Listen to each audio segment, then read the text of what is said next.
हाँ दोस्तों, तो फिर मैं आपको एक नया वीडियो लेके आ चुका हूँ। भारतीय राष्ट्रीय आंदोलन 2022 का डिस्ट्रिक्ट क्लास नोट्स है। जो भी नए हैं वो प्ले स्टोर पे जाके वर्ल्ड हिस्ट्री का पूरा कोर्स फ्री में आप उसका क्लास नोट्स घर बैठे बना सकते हैं। मॉडर्न हिस्ट्री का मैं देता जा रहा हूँ, ये अब 2 से 3 क्लास में ये ख़त्म हो जाएगी वीडियो पूरी।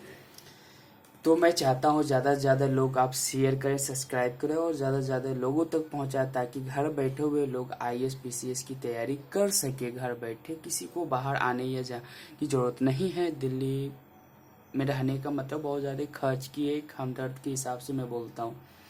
तो मैं उतना खास कई बातें नहीं करूँगा। जो भी बच्चे दिल्ली नहीं आना चाहते, जो आना चाहते हैं उसके लिए तो कोई बात नहीं है। जो नोट्स मंगवा रहे हैं उनके लिए भी बड़ी बात है, क्योंकि यहाँ से जब आप नोट्स मंगवाएंगे बहुत पुराने नोट्स मिलेंगे, क्योंकि डेस्टी अब 2022 का नया पैटर्न लेके आया, उसी पर क्लास नोट्स तैयार हो रही है। तो ज़्यादा से ज़्यादा मैं 2022 का क्लास नोट्स मणिकांत सर के द्वारा पढ़ाया जा रहा है। तो ये है भारतीय राष्ट्रीय आंदोलन। इससे पहले मैंने आपको यहाँ तक कवर कर दिया था। दिल्ली घोषणा पत्र आपने यहाँ तक नोट किया होगा। जो भी नए होंगे वो पार्ट 1 से देखेंगे तो उन्हें ज़्यादा अच्छा लगेगा, और अगर आप नए भी हैं तो भी आप भारतीय राष्ट्रीय आंदोलन 1929-39 देखेंगे तो भी आपको अच्छा लगेगा, क्योंकि इस वीडियो में मैं इसका ये जो आप देख रहे हो ना, इसे पढ़ लिए समझो आप पूरी कहानी पढ़ लिए, बस इतना ही ख्याल रखना है आपको। इसलिए ये माइंड मैप है, लोग इस पे ध्यान नहीं देते हैं। ज़्यादा से ज़्यादा लोग माइंड मैप, आपने देखा होगा मैगजीन वगजीन में भी माइंड मैप रहती है, बहुत से कहानियों को एब्जॉर्ब करता है माइंड मैप के हिसाब। संविधान का जिस प्रकार संविधान का किस प्रकार विकास हुआ, किस चरण में हुआ, ये सब माइंड मैप के अनुसार अगर आप पढ़ेंगे ना तो टॉपिक लिखने में आपको आसानी होती है। चलिए हम और आप एक साथ मिलकर तैयारी करते हैं, तो क्योंकि आप भी तैयारी कर रहे हो और हम भी तैयारी करते हैं, क्योंकि हमसे भी गलती होगी तो आपसे भी गलती होगी। दोनों भाई एवं बहनें दोनों मिलकर साथ तैयारी करना, कि आप हमारे साथ रहें और हम आपके साथ रहेंगे। हम दिल्ली में हैं तो आप कहाँ तक भी सुविधा होगी, मैं आपको फ्री में कोई भी नोट्स आप हमसे मांग सकते हैं। टेलीग्राम से, व्हाट्सएप नंबर से, ईमेल के जरिए से फ्री में मैं आपको सुविधा दूंगा। कुछ इसका कोई चार्ज नहीं लेगा। मैं सिर्फ आप लोग के हेल्प के लिए वीडियो बना रहा हूँ कि ज़्यादा से ज़्यादा लोग वीडियो को देखें। चलिए, भारतीय राष्ट्रीय आंदोलन 1930-39 1929 की विश्व आर्थिक मंदी, आप इसे वर्ल्ड वर्ल्ड हिस्ट्री में भी पढ़ेंगे। 1929 की विश्व आर्थिक मंदी विभिन्न सामाजिक वर्गों पर प्रभाव तथा उनकी राजनीतिक सक्रियता, राष्ट्रवाद की प्रगति एरो लगा के चुना गया है। इसे देखिए अब बांट दिया गया। पहला एक सभी ने अवज्ञा आंदोलन 31-29-30 आर्थिक मंदी में ही चल रहा था, 30 और 31 के बीच गोलमेज सम्मेलन एवं गांधी इरविन समझौता, गांधी इरविन पैक्ट 1931। दूसरा सभी ने अवज्ञा आंदोलन 1932 से 34 में देखेंगे। सभी ने अवज्ञा आंदोलन को वापस लेना तथा गांधी जी का हरिजन उद्धार कार्यक्रम 1934 से 39। समाजवाद एवं वाम पथ की प्रगति तथा प्रभाव का मूल्यांकन 1925 के पश्चात। क्रांतिकारी राष्ट्रवाद की प्रगति 1924 से 31। किसान आंदोलन, महिलाओं में जागृति 1935 का भारत शासन अधिनियम तथा कांग्रेस की चुनावी राजनीति में भागीदारी, कांग्रेस की सरकार 1939। फिर ये लगा कि कांग्रेस सरकारों को त्याग पत्र। फिर यहाँ पे ये राष्ट्रवाद की प्रगति एक बार और इसे 1937 की चुनावी, जिस प्रकार मैंने किया उसी प्रकार आप भी करोगे। 1937 की चुनावी पराजय से निराश होकर उग्र साम्राज्यवादिक राजनीतिक की ओर बढ़ना।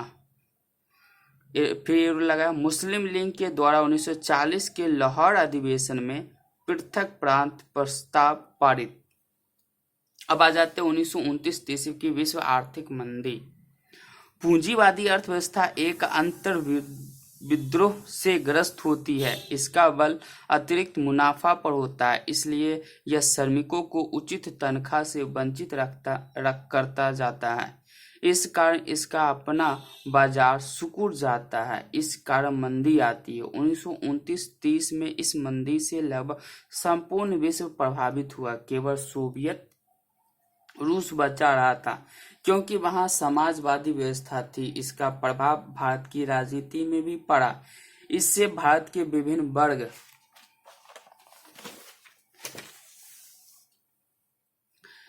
दुष्प्रभावित हुए और इस दुष्प्रभाव में उनकी राजनीतिक भागीदारी सुनिश्चित की।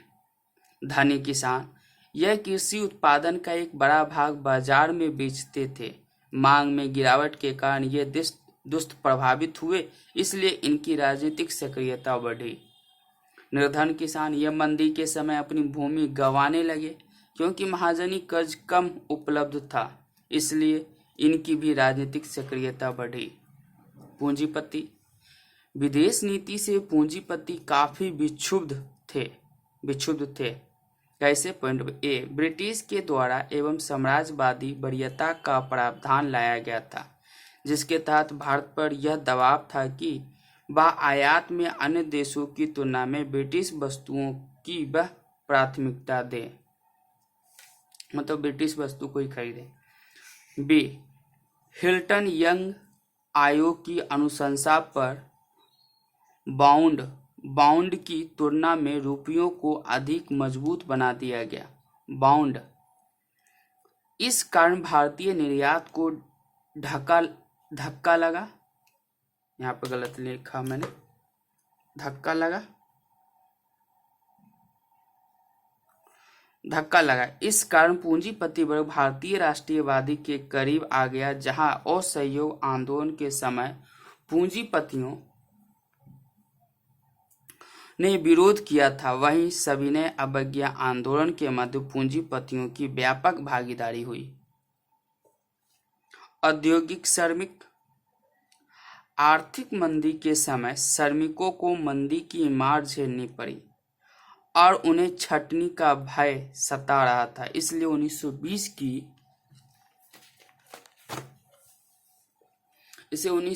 की दशक की तुलना में 1939 के दशक में श्रमिक हड़ताल और आंदोलन की घटना कम हुई। भारतीय बुद्धिजीवी वर्ग इस काल में रूसी साम्यवाद के प्रति आकर्षण और आर्थिक मंदी तथा पूंजीवाद के संकट के एहसास के कारण बुद्धिजीवी वर्ग साम्राज्यवाद एवं मार्क्सवाद जैसी विचारधारा की ओर तेजी से आकर्षित हुई।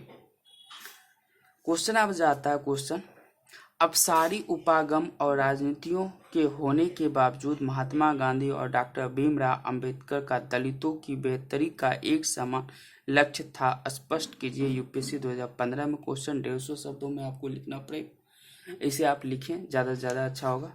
लिखने की कोशिश भी करें अगर नहीं लिखने आता है तो, क्योंकि कई बार क्वेश्चन आपको मैं बता दिया हूँ, क्वेश्चन दिया भी हूँ, लिखने का तरीका भी बताया हूँ। जो नए छात्र हैं वो पुराने वीडियो को देखकर समझ सकते हैं किस प्रकार क्वेश्चन को लिखा गया है। सविनय अवज्ञा आंदोलन की पृष्ठभूमि पिछले एक दशक से तैयार हो रही थी, परंतु तत्कालिक कारक के रूप में विश्व आर्थिक मंदी ने भी इसे प्रभावित किया। प्रेरित करने वाले कारक, गांधी जी रचनात्मक कार्यक्रम के माध्यम से कांग्रेस का जनाधार काफी बढ़ा चुके थे। अब वे एक आंदोलन के लिए तैयार थे। 1920-30 की आर्थिक मंदी ने भारत के विभिन्न सामाजिक वर्गों पर नकारात्मक प्रभाव छोड़ा था और इन वर्गों में एक बेचैनी थी। भारत के युवा वर्ग की आकांक्षा बढ़ चुकी थी और वे पूर्ण स्वराज की ओर देख रहे थे। लाहौर अधिवेशन में पूर्ण स्वराज का प्रस्ताव पारित किया गया। इस अधिवेशन में गांधी जी को एक अखिल भारतीय आंदोलन के लिए अधिकृत किया। 5. गांधी जी ने जनवरी 1930 ईस्वी में लॉर्ड इरविन को एक पत्र लिखा जिसमें 11 सूत्री मांगे रखी, परंतु इरविन ने इस पत्र को कोई जवाब नहीं दिया। घटनाक्रम 12 मार्च 1930 को गांधी जी अपने 78 अनुयायियों के सहयोगियों के साथ अपने साबरमती आश्रम से गुजरात के दांडी तट की ओर निकले। इसे दांडी मार्च कहा जाता है। यह केवल मार्च नहीं था बल्कि यह एक जनसंपर्क अभियान भी था। 6 अप्रैल को नमक कानून का उल्लंघन करते हुए गांधी जी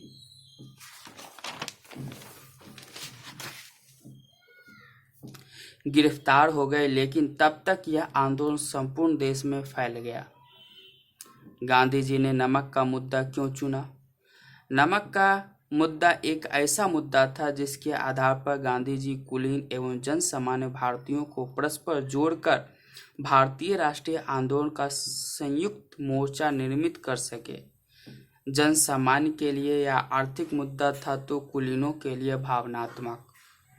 कार्यक्रम: विदेशी वस्तुओं का बहिष्कार, रैयतवाड़ी क्षेत्रों में कर रोको आंदोलन, वही जमींदारी क्षेत्र में चौकीदारी रोको आंदोलन, तटीय क्षेत्र में नमक कानून का उल्लंघन, नशीले पदार्थ की बिक्री करने वाली दुकानों के समक्ष महिलाओं के द्वारा धरना दिया जाना। असहयोग आंदोलन के साथ तुलना करते हुए सामाजिक भागीदारी। पॉइंट नंबर 1, असहयोग आंदोलन में छात्रों एवं बुद्धिजीवियों की व्यापक भागीदारी रही थी, परंतु इसमें सीमित ही भागीदारी रही थी। परंतु असहयोग आंदोलन की तुलना में किसानों और महिलाओं की भागीदारी अधिक। असहयोग आंदोलन की पूंजीपति वर्ग का समर्थन नहीं था, परंतु इस आंदोलन में पूंजीपति वर्ग का समर्थन मिला। सभी ने अवज्ञा आंदोलन में असहयोग आंदोलन पूंजीपति का नहीं था समर्थन। परंतु असहयोग आंदोलन की तरह इसे हिंदू मुस्लिम एकता का समर्थन नहीं मिला था। असहयोग आंदोलन की तुलना में औद्योगिक मजदूरों की सीमित भागीदारी। असहयोग आंदोलन में सविनय अवज्ञा आंदोलन में अंतर।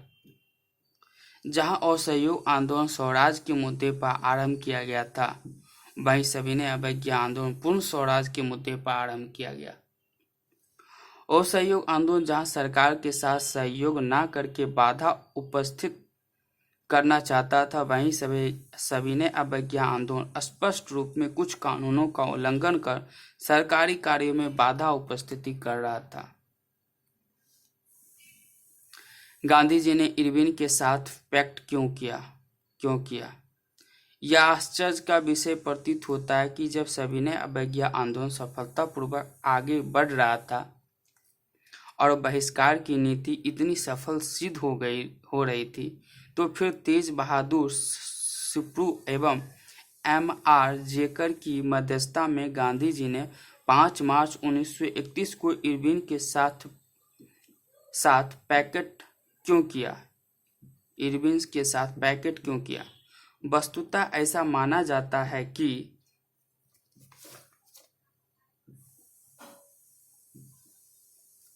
कि व्यावसायिक वर्ग के समर्थन के कारण ही बहिष्कार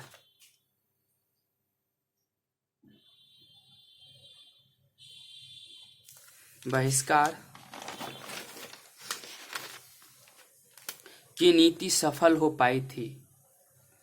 अब वही व्यावसायिक वर्ग कांग्रेस पर यह दबाव डाल रहा था कि वह समझौते का कोई रास्ता खोजे, क्योंकि वह अधिक समय तक कांग्रेस के इस नीति को आगे नहीं बढ़ा सकते। सविनय अवज्ञा आंदोलन के मध्य हिंसक घटनाओं के प्रति गांधी जी का दृष्टिकोण। गांधी जी ने जहां सिर्फ एक हिंसक घटना के कारण असहयोग आंदोलन को वापस लिया था, वहीं 3 हिंसक घटनाओं के बावजूद भी सविनय अवज्ञा आंदोलन को वापस नहीं लिया, क्योंकि अब उन्हें विश्वास हो चला था कि जन आंदोलन कभी भी पूरी तरह हिंसक नहीं हो सकता। गांधी इरविन पैक्ट के प्रावधान। नंबर 1, कांग्रेस के द्वारा सविनय अवज्ञा आंदोलन वापस लेना तथा द्वितीय गोलमेज सम्मेलन में हिस्सा लेने के लिए तैयार।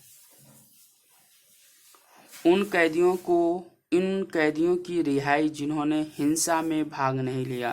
3, उन संपत्तियों को वापस करना जिसे सरकार ने जब्त कर ली और अगर तीसरी पार्टी को नहीं बेची। तटीय क्षेत्र में निवास करने वाले लोगों को अपने उपयोग के लिए नमक बनाने का अधिकार। महिलाओं को शांतिपूर्ण ढंग से नशीले पदार्थ की दुकानों पर धरना देने का अधिकार।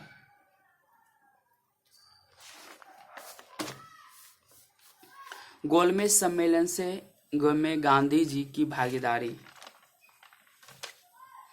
1931 में दूसरे गोलमेज सम्मेलन में गांधी जी हिस्सा लेने के लिए लंदन गए, परंतु गोलमेज सम्मेलन में उन्हें निराशा मिली, जिसके निम्नलिखित कारण हैं। नंबर 1, प्रथम जहां रमेश मैकडोनाल्ड की सरकार कांग्रेस के साथ वैसा ही व्यवहार कर रही थी जैसा कि किसी हित समूह के साथ दूसरे भारत के अन्य पार्टियों एवं दलों ने डोमिनियन स्टेट के मुद्दे पर कांग्रेस के साथ सहयोग नहीं किया। अतः गांधी जी निराश होकर वापस आ गए। द्वितीय, सविनय अवज्ञा आंदोलन। यह भारत में पूरा राजनीतिक परिदृश्य बदल चुका था तथा लॉर्ड इरविन की जगह नए वायसराय के रूप में वेलिंगटन आ चुका था और इसका नजरिया कठोर था। उसने पंडित जवाहरलाल नेहरू और खान अब्दुल गफ्फार खां को पकड़कर जेल में डाल दिया।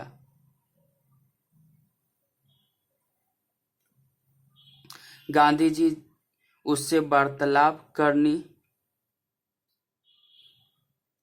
चाही तो उसने वार्तालाप करने से मना कर दिया। अब गांधी जी के पास कोई विकल्प नहीं था। अतः गांधी जी ने फिर सविनय अवज्ञा आंदोलन को पुनर्जीवित किया, परंतु इस बार लोगों की वैसी भागीदारी समर्थन नहीं मिला जो पिछले आंदोलन में समर्थन मिला था। इसके अतिरिक्त सरकार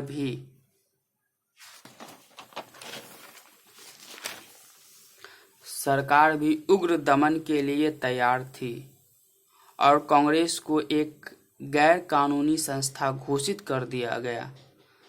अब यह आंदोलन स्वयं अपनी मौत मरने वाला था।